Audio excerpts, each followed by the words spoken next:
నమస్కారం. ఈరోజు అమరావతిలో భారతీయ జనతా పార్టీ 45వ ఆవిర్భావ దినోత్సవం సందర్భంగా మరి ఇక్కడ జెండా కార్యక్రమాన్ని ఏర్పాటు చేయడం జరిగింది. ఈ కార్యక్రమాన్ని మండల పార్టీ అధ్యక్షులు వాడపర్తి పుల్లారావు గారు, అలాగే బీజేపీ జిల్లా మాజీ అధ్యక్షులు ఆలోకం సుధాకర్ బాబు గారు, మద్దిబాబు గారు, నేరల హనుమంతరావు గారు, అలాగే కోల వెంకటేశ్వర గారు, అలాగే మరి చారి గారు, పరిశీలకులకు వచ్చినటువంటి చారి గారు, అలాగే టౌన్ ప్రెసిడెంట్ బసవయ్య గారు, చాలామంది జయకుమార్ గారు కానీ చాలామంది పార్టీ ప్రముఖులు ఈ కార్యక్రమంలో పార్టిసిపేట్ చేశారు. మరి భారతీయ జనతా పార్టీ కేవలం 2 ఎంపీ సీట్లతో ప్రారంభమై ఈరోజు దేశంలో 15 రాష్ట్రాలని పరిపాలిస్తూ ఉంది. అలాగే వరుసగా 3వసారి దేశంలో అధికారంలోకి వచ్చింది. మరి ఒక ఆదర్శవంతమైన పరిపాలన భారతదేశానికి అందిస్తున్నటువంటి భారతీయ జనతా పార్టీ ఆవిర్భావాన్ని దేశం మొత్తం కూడా భారతీయ జనతా పార్టీ శ్రేణులతో పాటు ప్రజలు కూడా ఆనందోత్సాహాల మధ్య మరి ఒక వేడుకలాగా జరుపుకుంటూ ఉన్నారు. ప్రతి ఒక్క భారతీయ జనతా పార్టీ కార్యకర్తకి, నాయకుడికి కూడా మరి ఈరోజు ఈ సందర్భంగా శుభాకాంక్షలు తెలియజేస్తూ ఉన్నాం.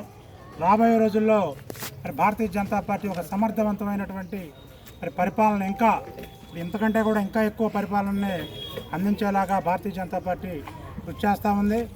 తప్పకుండా ఈరోజు ప్రపంచ చిత్రపటంలో భారతదేశాన్ని మరి ఒక అభివృద్ధి చెందిన దేశంగా చూడటమే భారతీయ జనతా పార్టీ లక్ష్యం. మరి మన గౌరవ ప్రధానమంత్రి నరేంద్ర మోడీ గారు కానీ, అలాగే మరి జాతీయ అధ్యక్షులు నడ్డా గారు కానీ, అమిత్ షా గారు కానీ ఎంతోమంది మరి దేశాభివృద్ధి కోసం మరి భారతీయ జనతా పార్టీ వేదికగా కృషి చేస్తూ ఉన్నారు. దేశంలో పేదరికాన్ని నిర్మూలించడం, మరి ఉద్యోగ భద్రత కల్పించడం, నాణ్యమైనటువంటి విద్య వైద్యాన్ని అందించడం, మరి ఒక మంచి ఆరోగ్యవంతమైనటువంటి విదేశీ విధానాన్ని అవలంబించడం అనే అంశాలతోటి ఈరోజు భారతీయ జనతా పార్టీ ముందుకు వెళ్తూ ఉంది.